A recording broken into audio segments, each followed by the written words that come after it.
الحمد لله رب العالمين نحمده ونستعينه ونستغفره ونعوذ بالله من شرور أنفسنا ومن سيئات أعمالنا من يهده الله فلا مضل له ومن يضلله فلا هادي له وأشهد أن لا إله إلا الله وحده لا شريك له وأشهد أن محمدا عبده ورسوله أما بعد அன்பிற்குரிய சகோதரர்களே, நாம் திருக்குரான் விளக்க உரை வகுப்பிலே திருமறை குரானின் 98வது அத்தியாயமாகிய சூரா அல் பையினா என்ற அத்தியாயத்தின் விளக்க உரையை நாம் பார்த்து வருகின்றோம். நாம் கடந்த வாரம் இந்த அத்தியாயத்தின் முதல் 3 வசனங்களுடைய விளக்கத்தை நாம் பார்த்தோம். அதனுடைய தொடர்ச்சி 4வது வசனத்திலிருந்து அல்லாஹ்வுடைய கிருபையால் இன்றைய தினம் நாம் பார்க்கவிருக்கின்றோம். அல்லாஹ் ரப்பல் ஆலமீன் முதல் 3 வசனங்களை அல்லாஹ் கூறுகின்றான். பிஸ்மில்லாஹிர் ரஹ்மானிர் ரஹீம், அளவிலா அருளாளன் நிகரிலா அன்பாளன் அல்லாஹ்வின் திருப்பெயரால். லம் யகுனில்லதீன கஃபரு மின் அஹ்லில் கிதாபி வல் முஷ்ரிகீன முன்ஃபக்கீன ஹத்தா தஅதியஹுமுல் பையினா. வேதக்காரர்களிலும் இணை வைப்பாளர்களிலும் உள்ள இறை மறுப்பாளர்கள் முன்ஃபக்கீன், அவர்கள் தங்களுடைய இறை மறுப்பிலேயே நீடித்திருக்கின்றார்கள். எதுவரை? ஹத்தா தஅதியஹுமுல் பையினா, தெளிவான ஆதாரம் அவர்களிடம் வரும் வரை அவர்கள் இறை மறுப்பிலேயே நீடித்தவர்களாக, நீங்காதவர்களாக அவர்கள் இருந்தார்கள். தெளிவான ஆதாரம் என்றால் என்ன? தெளிவான ஆதாரம் என்பது ரசூலும் மினல்லாஹ், அல்லாஹ்விடமிருந்து வந்துள்ள தெளிவான, அல்லாஹ்விடம் வந்துள்ள ஒரு தூதர் நபிகள் நாயகம் ஸல்லல்லாஹு அலைஹி வஸல்லம் அவர்கள். அப்ப அல்லாஹ்வுடைய தூதர் முஹம்மது ஸல்லல்லாஹு அலைஹி வஸல்லம் அவர்கள் தெளிவான ஆதாரங்களை கொண்டு, அல்லது தெளிவான ஆதாரமாக அவர்களிடம் வரும் வரை அவர்கள் இறை மறுப்பிலும் இணை வைப்பிலும் நீடித்திருந்தார்கள். அந்த இறை தூதர் யத்லூ ஸஹஃபம் முத்தஹரா, பரிசுத்தமான ஏடுகளை, பரிசுத்தமான வேத வசனங்களை அவர்களுக்கு எடுத்துரைக்கிறார், ஓதி காட்டுகிறார். அந்த பரிசுத்தமான ஏடுகளிலே, வேதங்களிலே ஃபீகா குத்துபுன் கையிமா, அதிலே நேரான வழியை காட்டக்கூடிய உறுதிமிக்க புஸ்தகங்கள், அதாவது வசனங்கள் அந்த ஏடுகளிலே இருக்கிறது. அவன் இறை தூதர் என்ற தெளிவான ஆதாரம் வந்து அந்த இறை தூதர் தெளிவான வேத வசனங்களை, பரிசுத்தமான வேத வசனங்களை அந்த வேதக்காரர்களுக்கும் இணை வைப்பாளர்களுக்கும் ஓதி காட்டும் வரை அவர்கள் இறை மறுப்பிலேயே நீடித்திருந்தார்கள். அப்ப நபிகள் நாயகம் ஸல்லல்லாஹு அலைஹி வஸல்லம் அவர்கள் தெளிவான ஆதாரமாக, தெளிவான சான்றாக அவர்கள் இறை தூதராக வந்திருக்கின்றார்கள். அல்லாஹ்வுடைய வசனங்களை அவர்கள் ஓதி காட்டுகிறார்கள். அவர்கள் ஓதி காட்டிய பிறகு இணை வைப்பாளர்களும் வேதக்காரர்கள் என்றால் யூத கிறிஸ்தவர்கள், இவர்கள் அந்த குஃபுர் ஷிர்கில் இருந்து நீங்கி விட்டார்களா என்று சொன்னால் அவர்கள் நீங்கவில்லை. தெளிவான ஆதாரம் வந்த பிறகு அவர்கள் என்ன ஆனார்கள்? அல்லாஹ் சொல்கின்றான், அதற்குரிய பதிலை சொல்கின்றான். வமா தஃபர்ரக அல்லதீன ஊத்துல் கிதாப் இல்லா மின் பஅதி மா ஜாஅத்துஹுமுல் பையினா, வேதம் வழங்கப்பட்டவர்கள் தங்களிடம் தெளிவான சான்று வந்த பிறகை தவிர அவர்கள் பிளவுபடவில்லை என்று அல்லாஹ் குறிப்பிடுகின்றார்.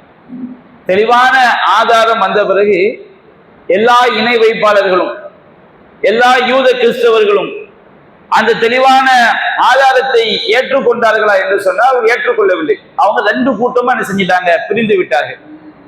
ஒரு கூட்டம் என்ன செய்தார்கள்?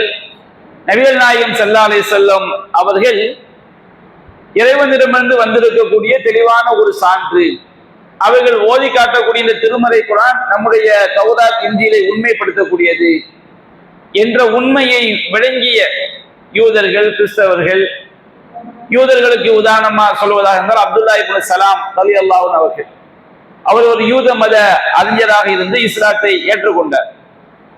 கிறிஸ்தவர்களுக்கு உதாரணம் சொல்வதாக இருந்தால் நஜ்ஜாஷி மன்னர், அவர் ஒரு கிறிஸ்தவராக இருந்து என்ன செய்து கொண்டார்?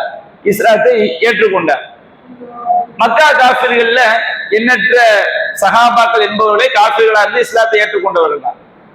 அப்போ பலரும் இந்த உண்மையை விளங்கி என்ன செஞ்சாங்க, இஸ்லாத்தை ஏற்றுக்கொண்டார்கள்.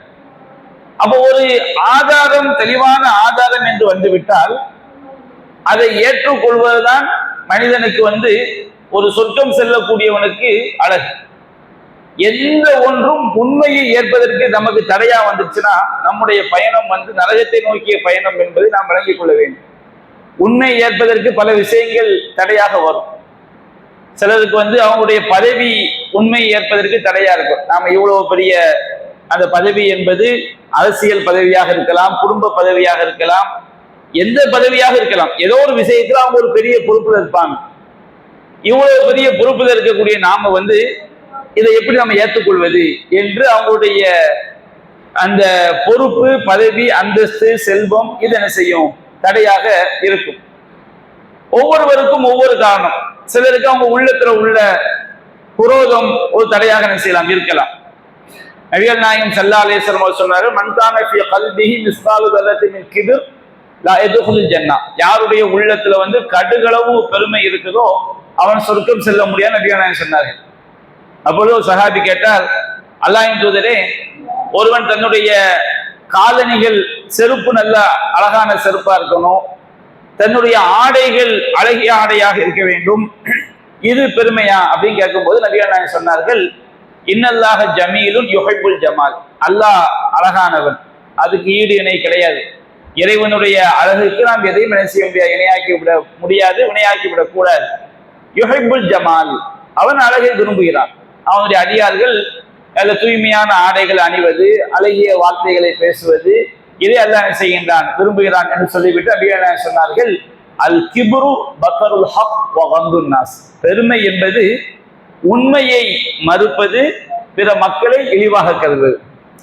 எப்போ ஒருவன் ஒருவனுடைய உள்ளத்துல இந்த பெருமை விட்டதோ, அதாவது உண்மையை மறுக்கணும் அப்படிங்கிற எண்ணம் விட்டதோ, பிற மக்களை இழிவாக கருத வேண்டுங்கிற எண்ணம் விட்டதோ, அப்பொழுது அவன் உண்மை என்ன செய்ய மாட்டான், ஒருபோதும் ஏற்றுக்கொள்ளவே மாட்டான். ஏதாவது ஒரு ரூபத்துல நாம நம்முடைய பார்வையில ஒருவரை அற்பமா கருதுறோம் வச்சுக்கிடுங்க, அவர்கிட்ட இருந்து வரக்கூடிய உண்மையை நம்ம என்ன செய்ய மாட்டோம், ஏற்றுக்கொள்ள மாட்டோம். அப்போ உண்மையை ஏற்றுக்கொள்ள வேண்டும் என்று சொன்னால் அல்லாஹ் யாருக்கு உள்ளத்தை விரிவாக்குறானோ அவங்க தான் அந்த உண்மையை ஏற்றுக்கொள்ள முடியும். அல்லாஹ் யாருக்கு நல்லதை விரும்புகிறானோ அவர்களை இந்த மார்க்கத்தில் விளக்கசாலிகளாக அல்லாஹ் ஆக்குகிறான்.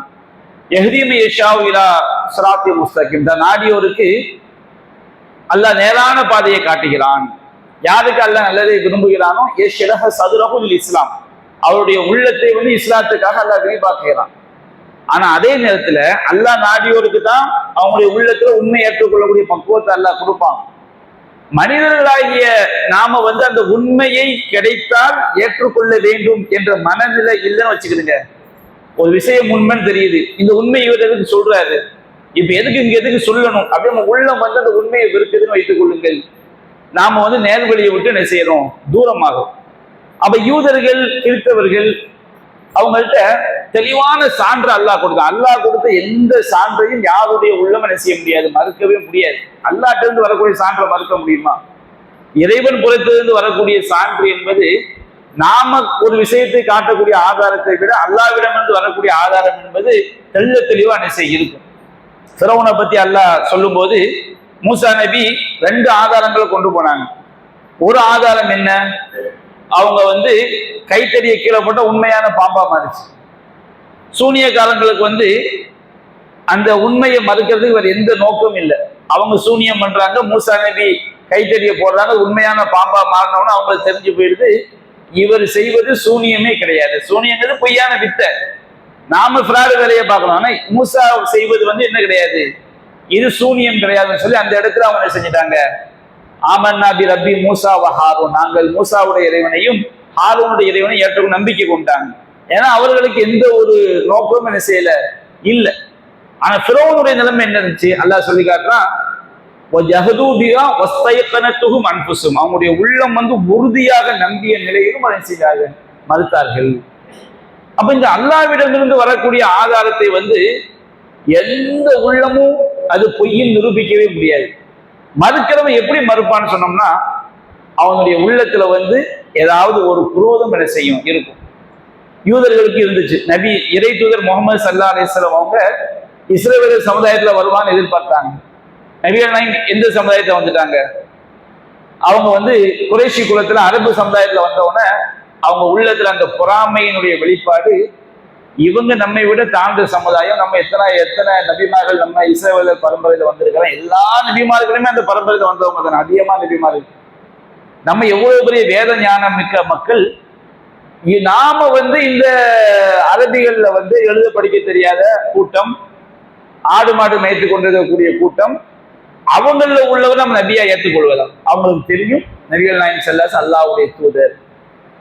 அதை மறுக்கவே முடியாத ஆதாரமா அவங்க என்ன செஞ்சாங்க? உணர்ந்தாங்க. ஃபிரௌன் உணர்ந்தான், ஆது சமுதாயம் உணர்ந்தார்கள், சமூக சமுதாயம், எல்லா சமுதாயமும் நபிமார்கள் சொல்லக்கூடிய கருத்து ஹக்குன்னு உணர்ந்தாங்க. இன்றைக்கும் என்ன, இஸ்லாத்தை தப்பு தவறுமா சித்தரிக்கிறாங்களா இல்லையா? அவங்களுடைய மனசாட்சிக்கு தெரியும் இஸ்லாம் அற்புதமான மார்க்கம், இது சொல்லக்கூடிய எந்த ஒரு விஷயம் என்ன கிடையாது, இது தப்பு கிடையாது என்றாலும் அவங்களுடைய உள்ளத்துல இஸ்லாத்தின் மீது உள்ள வெறுப்பு அது மார்க்கத்தை தவறா சித்தரிக்க என்ன செய்யும்? தூண்டும். அப்ப அல்லாஹ்விடமிருந்து தெளிவான சான்றுகள் வந்த பிறகு எல்லா மக்களும் அவங்க இருக்கக்கூடிய குஃப்ர் ஷிர்க்கை விட்டு வெளியே வந்தாங்கன்னா, வெளியே வரல. எல்லா ஊர்லயும் அதுதானே. தௌஹீத் கொள்கை, தர்கா வழிபாடு தப்பு என்று சொல்வதற்கு முன்பாக எல்லாரும் வெளிநாட்டுக்கு போறதுக்கு பாஸ்போர்ட்டை கபூர்ல வச்சு வெளிநாட்டுக்கு போனாங்க. எதுக்கு எடுத்தாலும் தர்காவில் போய் பாத்தியா ஓதுனாங்க.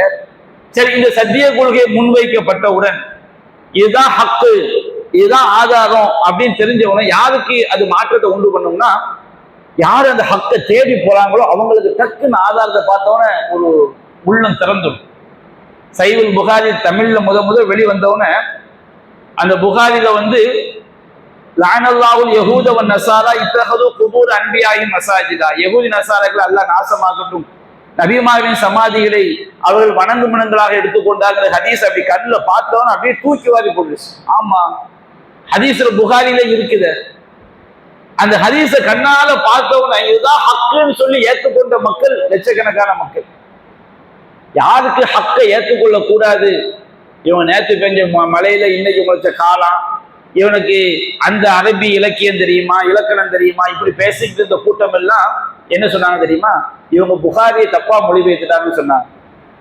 தர்ஜுமாக்களை படிச்சவன இன்னக்கலா துஸ்மியோல் மௌத்தா, நபியை இறந்தவரை செவியேற்க செய்ய முடியாதுங்கிற ஆயத்துக்கள் அல்லாஹ்வுடைய வசனங்களை படித்தவுடன், ஆமாம் தௌஹீத் பேசக்கூடியவர்கள் சொல்லக்கூடிய அந்த உண்மைதான் இது குர்ஆன் சொல்லுது என்று யாருடைய உள்ளம் விசாலம் பண்ணவங்க அவங்க ஏத்துக்கிட்டாங்க. எல்லாரும் ஏத்துக்கிட்டாங்களா? எல்லாரும் ஏத்துக்கல. இவங்க குர்ஆன்ல என்ன செஞ்சிட்டாங்க? தப்பா மொழிபெயர்த்துட்டாங்க. இதெல்லாம் வஹாபிகள் மொழிபெயர்த்த குர்ஆன் இப்படி சொல்லி தங்களுடைய வழிகேட்டை நியாயப்படுத்த செஞ்சாங்க, இருந்தாங்க. அப்போ நம்ம சொர்க்கத்துக்கு போகணும்னு சொன்னோம்னா ஆதாரத்தை ஏற்றுக்கொள்ளக்கூடிய உள்ளமாக ஒருவனுடைய உள்ளம் எந்த ஒரு காரணமும் என்ன செஞ்சிடக்கூடாது, தெளிவான சான்றை ஏற்றுக்கொள்ளாத உள்ளமாக இருந்துச்சுன்னு சொன்னோம்னா அவனுடைய பயணம் நரகத்தை நோக்கிய பயணம் என்பதை நம்ம என்ன செஞ்சு விளைவிக்கிறோம். நம்ம ஆதாரத்தை ஏற்றுக்கிறோம், நம்ம இந்த பலவீனம் இருக்கலாம். இறைவா நீ சொன்னது ஹக்கு, உன்னுடைய தூதர் சொன்னது உண்மை, என்னிடம் பலவீனம் இருக்குது. அல்லாஹும்ம யா முகல்லிபல் குலூப் தப்பித் கல்பி அலா தீனிக், அல்லாஹ்வே உள்ளங்களை பொருத்தக்கூடியவனே என்னுடைய உள்ளத்தை உன்னுடைய மார்க்கத்தில் நிலையாச்சு, உன்னுடைய மார்க்கத்தை பின்பற்றக்கூடிய உள்ளமா என்னுடைய உள்ளத்தாக்கு, என்னுடைய குடும்பத்தை மாற்று. இந்த துவா செய்யலாமே தவிர ஆதாரம் நமக்கு எதிரான விஷயமா இருக்குது. அல்லாஹ்வுடைய வசனம், இறை தூதருடைய வசனம் வழிகாட்டு நமக்கு எதிராக இருக்குது. இதை நம்முடைய உள்ளம் ஏற்றுக்கொள்ள கூடாது, நம்ம ஏதாவது ஒரு மாற்று விளக்கம் சொல்லணும் அப்படிங்கிற ஒரு நிலைக்கு நாம தள்ளப்படுறோம் சொன்னோம்னா நம்முடைய பயணம் எதை நோக்கிய பயணம்? நரகத்தை நோக்கிய பயணம். ஏன்னா அல்லாஹ்வுடைய இறைவன் புறத்திலிருந்து வரக்கூடிய சான்று என்பது அது கடுகளவு கூட பொய்யாக இருக்காது, நம்முடைய உள்ளம் ஏற்றுக்கொள்ளக்கூடிய வகையில தான் இருக்கும். அப்ப அந்த மாதிரி ஆதாரம் வந்த பிறகு குஃப்ர் ஷிர்க்ல இருந்த யூதர்கள், கிறிஸ்தவர்கள், மக்காவில் இருந்த பல தெய்வ வழிபாட்டாளர்கள் இவங்க அந்த தெளிவான ஆதாரத்தை பார்த்தவங்க ஏற்றுக்கொண்டாங்க, ஏற்றுக்கொள்ளல. அவங்க ரெண்டு பல கூட்டங்களா பிரிஞ்சுட்டாங்க. ஒரு கூட்டம் ஏற்றுக்கொண்ட கூட்டம், இன்னொரு கூட்டம் ஏற்றுக்கொள்ளாத கூட்டம்.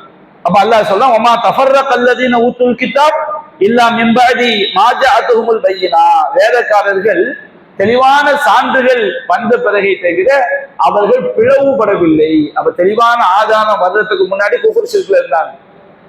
தெளிவான சான்று வந்த பிறகு எல்லோரும் அந்த சான்றை ஏற்றுக்கொள்ளவில்லை. அவங்க என்ன செஞ்சிட்டாங்க? பிளவுபட்டாங்க. சான்றை ஏற்றுக்கொண்ட கூட்டம், ஏற்றுக்கொள்ளப்படாத கூட்டம், ஏற்றுக்கொள்ளாத கூட்டம் என்று பிளவுபட்டு விட்டாங்க. அடுத்து அல்லாஹ் சொல்றான், அல்லாஹ்விடமிருந்து வந்த அந்த திருமறை குர்ஆன், அல்லாஹ்விடமிருந்து வந்த அந்த நபி என்ன சொன்னாரு? அவர்களுக்கு எதை போதித்தார்? எதற்காக அல்லாஹ் மனித குலத்தை படைத்தானா? படைக்கப்பட்ட நோக்கம் என்ன? எதற்காக ஒட்டுமொத்த அந்த சராசரமும் படைக்கப்பட்டிருக்கிறது? எதற்காக அல்லாஹ் காற்றை படைத்தான், சூரியனை படைத்தான், மரம் செடி கொடிகளை படைத்தான்? ஒவ்வொரு விஷயத்தையும் அல்லாஹ் படைச்சிருக்கிறான். இவற்றை எல்லாம் மனிதனுக்காக படைத்து கலக்கலக்கும் மாசுதால் ஜன்னி, அந்த உலகத்தில் உள்ள அனைத்தையும் உங்களுக்காக படைத்திருக்கேன்னு சொல்லிட்டு இந்த மனிதனையும் ஜின்களையும் அல்லாஹ் எதற்காக படைத்தான்? எந்த நபிமார்கள் தெளிவான சான்றாக வந்தார்கள்? அவர்கள் எந்த கருத்தை சொல்வதற்காக வந்தார்கள்? குர்ஆன் தெளிவான சான்றாக இருக்கிறது. இந்த குர்ஆன் எந்த கருத்தை சொல்வதற்காக வந்தார்கள்? மைய புள்ளி என்ன, அடிப்படை என்ன? அது அல்லாஹ் சொல்லி காட்டுறான். வமா உமிரு இல்லா லியஅபுதுல்லாஹ முக்லிஸீன லஹுத்தீன் ஹுனஃபாஅ வ யுகீமுஸ் ஸலாத்த வ யூத்துஸ் ஸகாத் வ ذلك தீனுல் கய்யிமா. நபிகள் தெளிவான சான்றா வந்தாங்க. அந்த குர்ஆன் தெளிவான சான்று. எதற்குரிய சான்று? அதனுடைய மைய புள்ளி என்ன? அல்லாஹ் ரப்பல் ஆலமீன் வானம் பூமி எல்லாவற்றையும் படைத்து மனித சமுதாயத்தை படைத்ததுடைய அடிப்படையான நோக்கம் என்ன?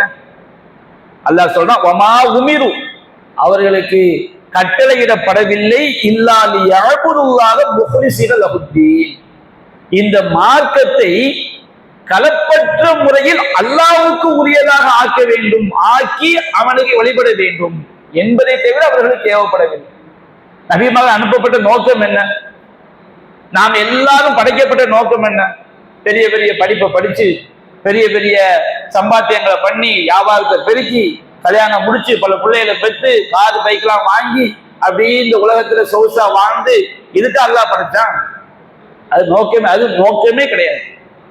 அல்லாஹ் படைச்சதுடைய நோக்கமே இதுதான். எல்லா வேதங்களுடைய அடிப்படை கருத்தும் என்ன? எல்லா நபிமாவுடைய அடிப்படை கருத்தும் என்ன?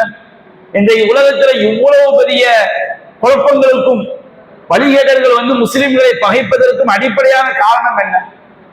இதுதான். இதை உதவி வேற எதுவுமே கிடையாது. இந்த வேதம் யாரையும் கொல்லும் சொல்லல. இந்த வேதம் தப்பான எந்த பாதையும் காட்டல. நபிமாக தவறானதையும் சொல்லல. வமா உமிரு, அவர்களுக்கு ஏவப்படவில்லை இல்லா லியஅபுதுல்லாஹ், அல்லாஹ்விற்கு அவர்கள் வழிபட வேண்டும், அல்லாஹ்விற்கு அடிமைப்பட வேண்டும். இபாதத், அல்லாஹ்வை வணங்குதல் என்றால் ரெண்டு அடிப்படை புரிஞ்சுக்கணும்.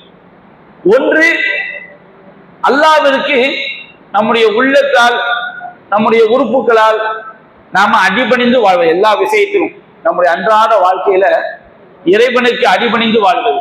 அல்லாஹ் பொய் பேசாதன்னு சொல்றான், புறம் பேசாதன்னு சொல்றான், பெற்றோர்களை கவனிக்கணும்னு சொல்றான், தீயவர்களுக்கு உதவி செய்யக்கூடாதுன்னு சொல்றான். எல்லா விஷயத்திலும் அல்லாஹ்க்கு அடிபணிந்து வாழ்வது. இதுவும் இபாதத், வணக்கம். இன்னொரு இபாதத் என்ன? அல்லாஹ் ரப்புல் ஆலமீன் வணக்கத்தின் இறை தூதர் மூலம் நம்ம செய்து காட்டியிருக்கிறான், சொல்லி காட்டியிருக்கிறான். தொழுகை வணக்கம், நோன்பு வணக்கம், ஜகாத் வணக்கம், ஹஜ் வணக்கம், உம்ரா வணக்கம். அதுல சுன்னத்தான வணக்கங்கள் இருக்குது, ஃபர்லான வணக்கங்கள் இருக்குது. இப்படி நிறைய வணக்கங்கள் நமக்கு செய்முறை ரீதியாக செய்யப்பட்டிருக்கிறது, காட்டப்பட்டிருக்கிறது. அப்ப இந்த ரெண்டுலையும் ஒட்டுமொத்தமாக நாம் அல்லாஹ்வுக்கு அடிபணிந்து வாழ்வது. நபிகள் நாயகம் ஸல்லல்லாஹு அலைஹி வஸல்லம் எந்தெந்த வணக்கங்களை இப்படித்தான் செய்ய வேண்டும், சில வணக்கங்களுக்கு இந்த நேரத்துல, இந்த விதத்துல, இந்த அளவுல, இந்த இனத்துல இப்படி செய்யணும்னு நமக்கு சொல்லிட்டு இருந்திருப்பாங்க. நீங்க எந்த ஒரு பிதாவையும் கண்டுபிடிக்கணும்னா இந்த வணக்கத்துக்கு, அதாவது எல்லா முக்லிஸீன லஹுத்தீன், தீன், நம்ம தீன் அப்படிங்கிறது நல்லா விளைவிக்கணும். தீன்னா என்ன? நம்ம எல்லாம் தெரியும். தீன் சொன்னோம்னா எல்லாரும் மேடை பேசுவோம், நாம் தீனுல் இஸ்லாம் அப்படின்னு செய்வோம், சொல்லுவோம். இஸ்லாம் ஒரு தீன் அப்படிம்போம். அதே போன்று நம்ம ஊர்ல சொல்லணும்னு சொன்னோம்னா பிள்ளைகளுக்கு சுன்னத் பண்ணும்போது என்ன செய்வாங்க? சுத்தி நிப்பாட்டிக்கிட்டு தீமமுரோ தீம் அப்படின்னு செய்வாங்க. அந்த காலத்துல கத்துவாங்க. இப்போ ஒரு சில இடங்கள் என்ன செய்வாங்க? தீன் முஹம்மது தீன் அப்படின்னு சொல்லி இந்த செயல் யாரோ சொல்லி கொடுத்துருக்கிறாங்க. அந்த கத்தனா பண்ணும்போது இது முகமதுடைய வழிமுறையில உள்ளது, மற்ற யாரும் என்ன செய்ய மாட்டாங்க என்று சொல்லக்கூடிய விதத்துல தீன் முஹம்மத் தீன் முஹம்மத் தீன் முஹம்மது சொல்லி கொடுத்தது எப்படி மாறிடுச்சு காலப்போக்கில். தீமமுறோ தீமுன்னு என்ன செய்ய நம்ம ஊர்ல அது ஒரு ஆயிட்டு. அப்படி சொல்லுவங்களுக்கு மார்க்கம் கிடையாது. தீன் அப்படின்னா என்ன? தீன்குல பெண்ணு திருமறை கண்ணு அப்படின்னு பாட்டு படிக்கிறோம். தீன் தீன் தீன் என்ன செய்யறோம் சொல்றோம். தீன் அப்படின்னு சொன்னோம்னா அதனுடைய நாம் சொர்க்கம் செல்வதற்காக அல்லது நன்மையை பெறுவதற்காக செய்யக்கூடிய ஒவ்வொரு காரியமும் தீன். நாம சுபஹானல்லாஹ் சொல்றோமா இல்லையா, இது தீன். இஷா தொழுகிறோம் தீன், குர்ஆன் ஓதுறோம் தீன். தீன்னா என்ன? நாம சொர்க்கம் செல்வதற்காக அல்லது நன்மையை அடைவதற்காக அல்லாஹ்வுடைய திருப்தியை பெறுவதற்காக நாம் செய்யக்கூடிய ஒவ்வொரு காரியத்துக்கும் பேரும் தீன். தீன் அப்படின்னு சொன்னோம்னா மார்க்கம், வழிமுறை, பாதை அப்படின்னு அர்த்தம். அப்போ தீன் அப்படிங்கிற வார்த்தையோட அர்த்தத்தை விளங்கிட்டோம். தீன்னா நாம் சொர்க்கம் செல்வதற்காக செய்யக்கூடிய சின்னஞ்சிறிய செயல்ல இருந்து பெரிய பெரிய செயல் வரைக்கும் வணக்கங்கள் வரைக்கும் தீன். அப்ப இந்த தீன் கலப்பற்ற முறையில் இருக்கணும். அல்லாஹ்வுக்காக கலப்பற்ற முறையில் இருக்கும். இஹ்லாஸ், இஹ்லாஸ் என்ன அர்த்தம்? மன தூய்மைன்னு சொல்றோம். இஹ்லாஸுடைய நேரடி அர்த்தம் என்ன சொன்னா கலப்பற்ற தன்மை. கலப்படம் இப்ப பால்ல நம்ம தண்ணியை ஊத்திட்டோம்னா கலப்படம் ஆயிடுச்சு. கலப்படம்னா அந்த சில பாலை தண்ணியை ஊற்ற பயன்படுத்துவோம், ஆனால் பால் அல்லாத ஒரு பொருள் தண்ணி என்ன செஞ்சிருச்சு, கலந்துருச்சு. ஒரு அரிசியில பொடி பொடி கலக்கலை சேர்த்தோம்னா கலப்படம் ஆயிடுச்சு. ஒரு மிளகாய் பொடியில செங்கத்தூள் சேர்த்தோம்னா கலப்படம் ஆயிடுச்சு. அப்போ இந்த தீன் கலப்பற்ற முறையில் இறைவனுக்குரியதாக மட்டும் இருக்க வேண்டும். இந்த தீன் நம்ம மார்க்கம் செய்யக்கூடிய எந்த காரியமா இருந்தாலும் அந்த காரியம் இறைவனுக்குரியதாக கலப்பற்ற முறையில் இருக்க வேண்டும். அப்படின்னா என்ன புரியுதுங்களா? அல்லாஹ் எதை நமக்கு இபாதத்தா சொல்லி தந்தானோ அதை தவிர வேற எதை நம்ம தீனா செய்யக்கூடாது. நம்ம தீனா செய்வதா இருந்தா சொர்க்கம் செல்வதற்கு ஒரு காரியத்தை நீ செய்கிறாயா? உன்னுடைய இறைவனுடைய திருப்தி கிடைக்க வேண்டும் என்பதற்காக ஒரு காரியத்தை நீ செய்கிறாயா? அல்லது நன்மை கிடைக்க வேண்டும் என்பதற்காக ஒரு காரியத்தை செய்கிறாயா? நமக்கு அல்லாஹ்விடம் உத்தரவிடப்பட்டது என்ன? அந்த தீன் அல்லாஹ்விற்குரியதாக கலப்பற்ற முறையில் இருக்க வேண்டும். இதுதான் நமக்கு இடப்பட்ட கட்டளை. அந்த கலப்படம் கலந்துட்டு வச்சுக்கிடுங்க, புரிஞ்சு போச்சு. நபிகள் சொன்னார்கள், இன் அஸ்ஸாகல் ஹதீஸி கிதாபுல்லாஹ், செய்தி உண்மையாக அல்லாஹ்வுடைய வேதம். வ அஹ்ஸனல் ஹதீ ஹதீ முஹம்மத், வழிகாட்டுதல் முஹம்மதுடைய வழிகாட்டுதல். வ ஷர்ருல் உமூர், காரியங்களிலேயே ரொம்ப கெட்டது முஹ்தஸாத்துஹா, இஸ்லாம் என்ற பெயரில் புதிதாக உண்டாக்கப்பட்டவை. குல்லு முஹ்தஸத்தின் பித்ஆ, புதிதாக உண்டாக்கப்பட்டவை அனைத்தும் பித்அத்துகள், நவீனங்கள்.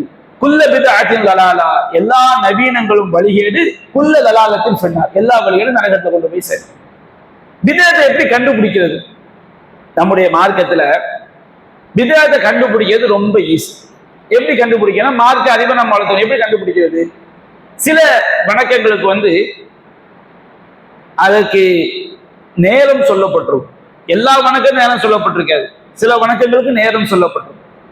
சில வணக்கங்கள் சில நேரம் சொல்லப்பட்டிருக்கும், இடம் சொல்லப்பட்டிருக்கும், அளவு சொல்லப்பட்டிருக்கும், இனம் சொல்லப்பட்டிருக்கும், விதம் சொல்லப்பட்டிருக்கும். உதாரணமா தொழுகை எடுத்துக்கிறோம்.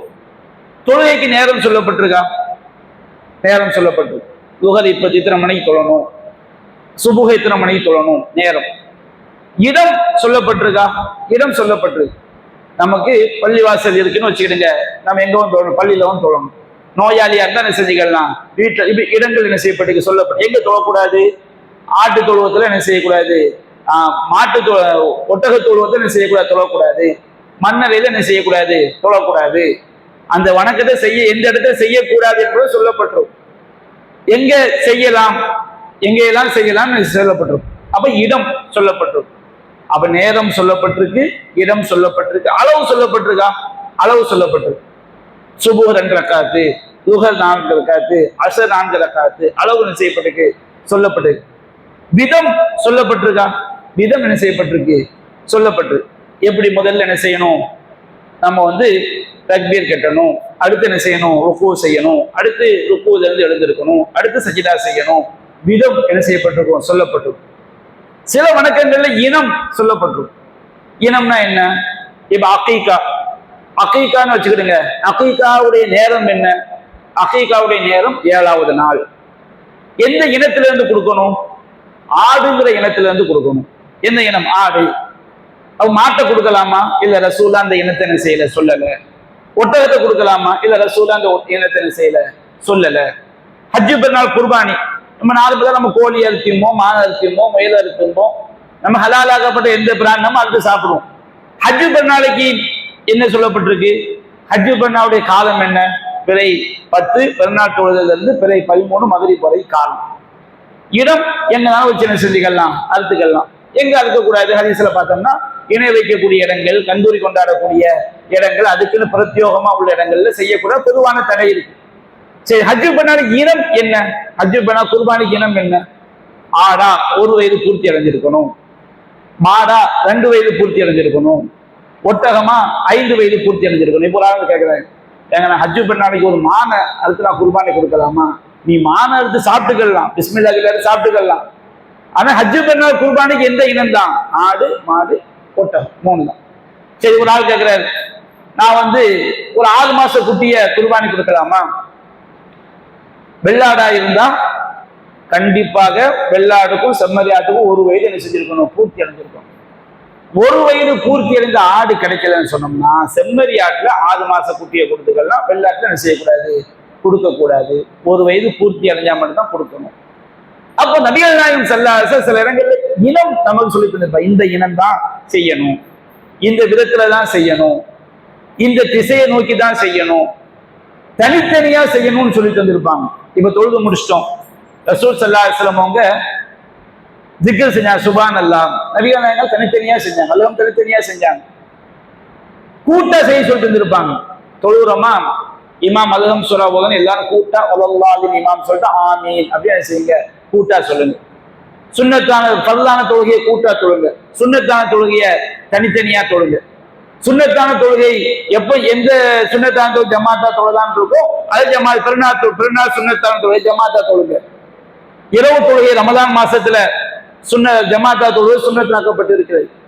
இப்ப இஸ்லாம் எங்கெல்லாம் நமக்கு விதம், நேரம், இடம், அதே மாதிரி விதம், இனம், அளவு இதையெல்லாம் வரையல் தந்திருக்குதோ இதுல எதையும் கூட்டவும் கூடாது, குறைக்கவும் கூடாது.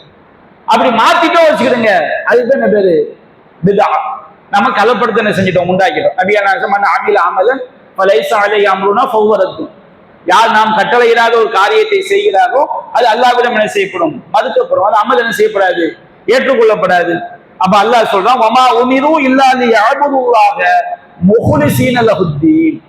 இந்த தீனை, மறுமைக்காக நாம் செய்யக்கூடிய எந்த ஒரு மார்க்க செயல்களாக இருந்தாலும் அதை கலப்பற்ற முறையில் அல்லாஹ்வுக்குரியதாக ஆக்கி அவனை வழிபடும். அல்லாஹ்விலிருந்து என்ன மார்க்கம் வந்துச்சு, வஹீதான் அல்லாஹ்விலிருந்து. குர்ஆன் சொன்னான், நபிகள் நாயகம் ஸல்லல்லாஹு அலைஹி வஸல்லம் அவர்கள் கொண்டு வந்தது குர்ஆன், அல்லாஹ்விலிருந்து வந்த வஹி.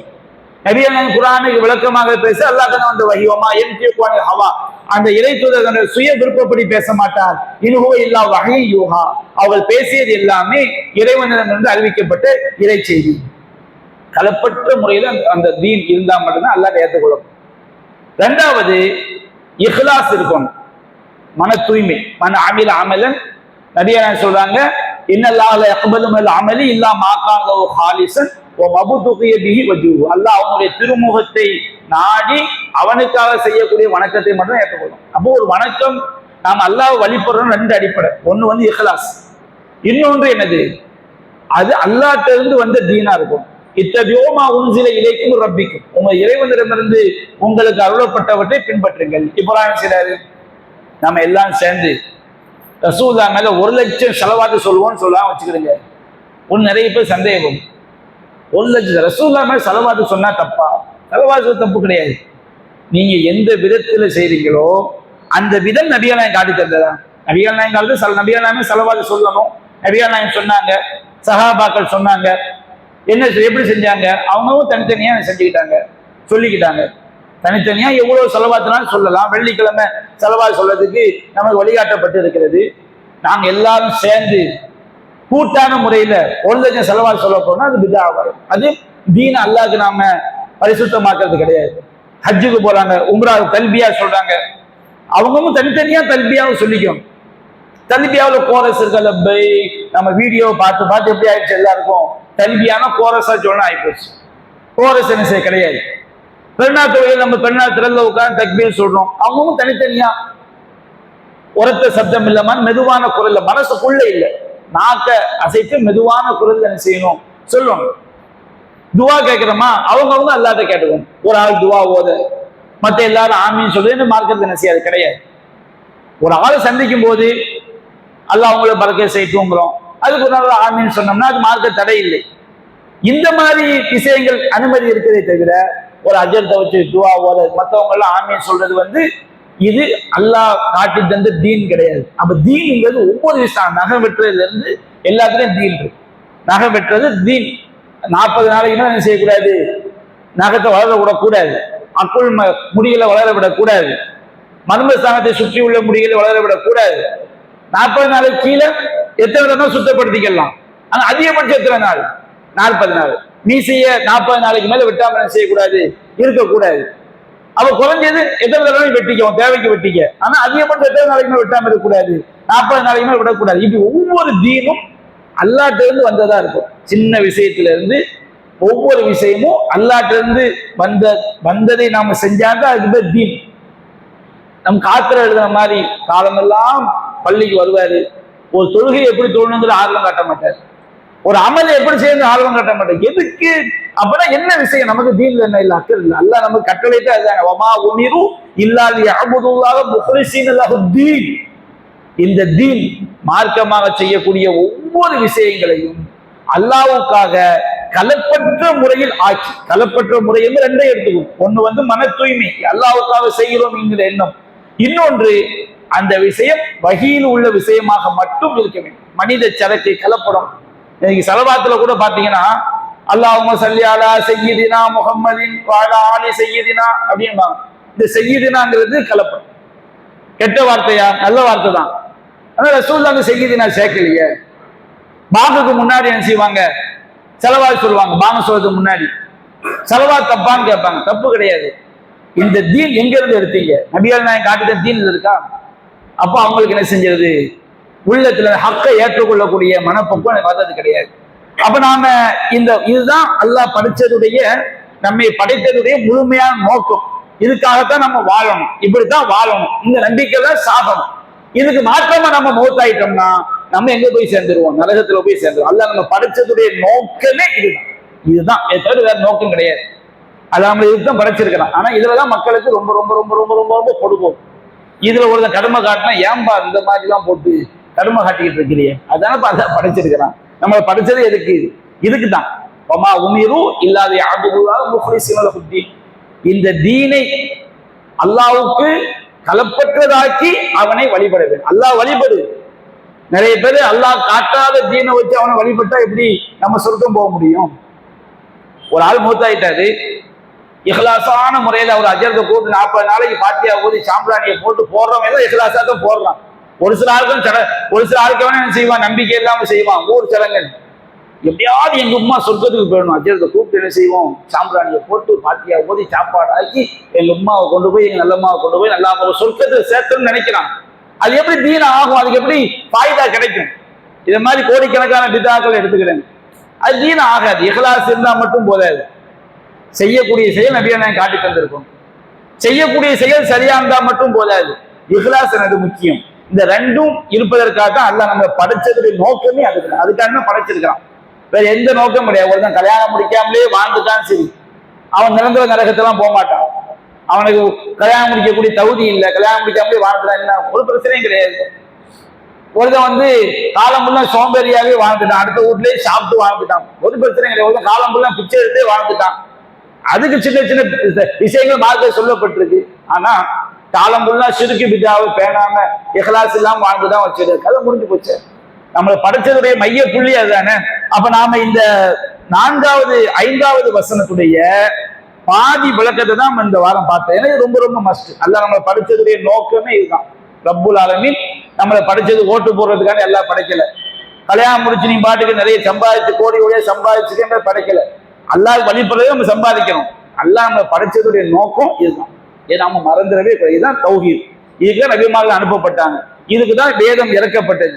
இதுக்குதான் உலகத்துல இந்த கொள்கையில் இருக்கிறவங்களுக்கு எதிராக எல்லா சைத்தானிய சக்தியும் என்ன செய்து எதிர்த்து நிற்கிறது. அப்ப இந்த நோக்கத்தை நாம சரியான அடிப்படையை வேத ஞானம் உள்ள மக்கள் யாருக்கு அல்லாஹ் உள்ளத்தை விரிவுபடுத்துறானோ அவங்களுக்கு தான் இந்த அடிப்படையை அல்லாஹ் உள்ளத்துல கொண்டு போய் சேர்க்கிறான், அல்லாஹ் நேர்வழி காட்டுறான். அப்ப இதோடைய இன்னும் பாதி வசனங்கள் இருக்கிறது. அது நம்ம இன்ஷா அல்லாஹ் செய்வோம். அடுத்த வாரம் நாம் விரிவாக காண்போம் என்று கூறி இன்றைய குர்ஆன் விளக்க உரையை நிறைவு செய்கிறோம். அல்ஹம்துலில்லாஹி ரப்பில் ஆலமீன்.